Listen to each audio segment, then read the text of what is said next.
The Law and Crime Network, Brian Buckmire, with us now. Brian, thanks for joining us. Today, marking 140 days since Griner was detained, she has pled guilty to having these items on her person. So what does this plea mean for her case, mean for getting her home? Yeah. So first of all, thank you for having me here. In terms of this plea, the idea is, at least many in the legal community are thinking, is that this may expedite the process of getting her back home. Now, unlike in the United States, this doesn't mean the case is over with. The case is adjourned to February 14th. She herself has said she's preparing her statement. So she's probably still going to give a statement as to how these two cartridges that amount to, I think, less than 3/4 of a gram. I think the exact amount is 0.702 is what she's being accused of, where many states in America would say that's personal use, but in Russia, they're saying that's smuggling.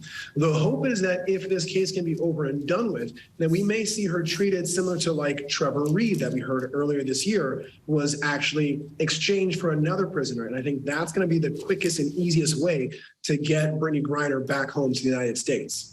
This does seem like more of a sort of diplomatic or leverage kind of situation. We know the WNBA star her appearance comes after a phone call between Griner's wife and President Biden. Secretary of State Antony Blinken saying U.S. Embassy officials attended Griner's court hearing, also delivered a letter from the president to Griner.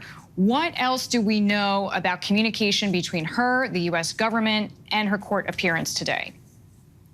Well, prior to that letter being read out to us on the 4th of July, when Brittney Griner supposedly penned it herself, her wife was saying that the United States wasn't really doing a lot, or more specifically, the Biden administration wasn't doing a lot. But after that letter, finding out that she believed she's going to be stuck there forever, and then the communication supposedly between President Biden and Vice President Harris speaking with the family of Brittney Griner, the expectation, or that's what we're being told, is that her case is going to be pushed to the forefront.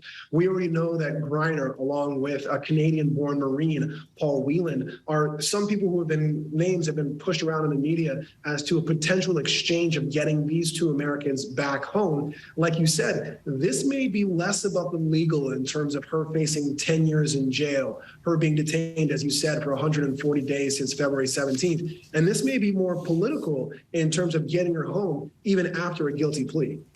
President Biden, we know, also spoke to Brittney Griner's wife after she said she wanted to speak with President Biden about her wife's case. This was in a May interview with Good Morning America. What else do we know about that conversation and perhaps some of the larger context?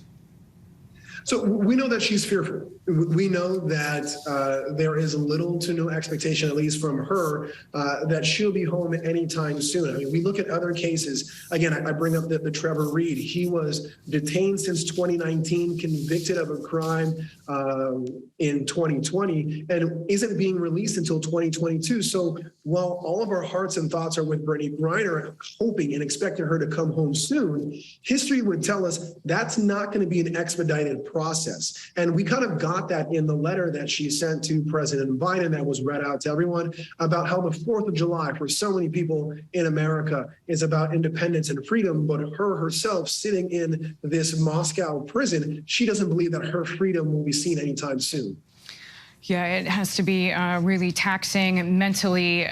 Brian, Russia's invasion of Ukraine, we know, began 1 week after Griner was detained, and some officials are concerned that other Americans jailed in Russia could also be used as leverage, just as part of this ongoing conflict. What do you think?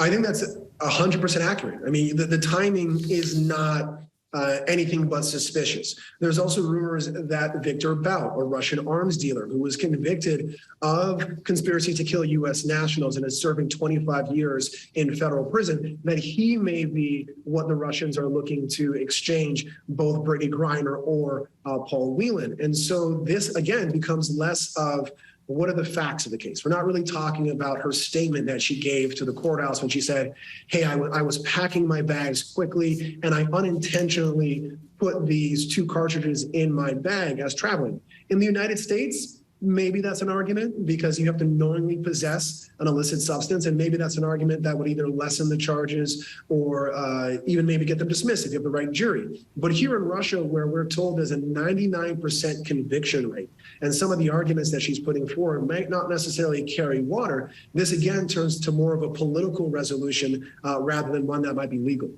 That makes sense. Brian, thank you so much. Brian Buckmire with us there.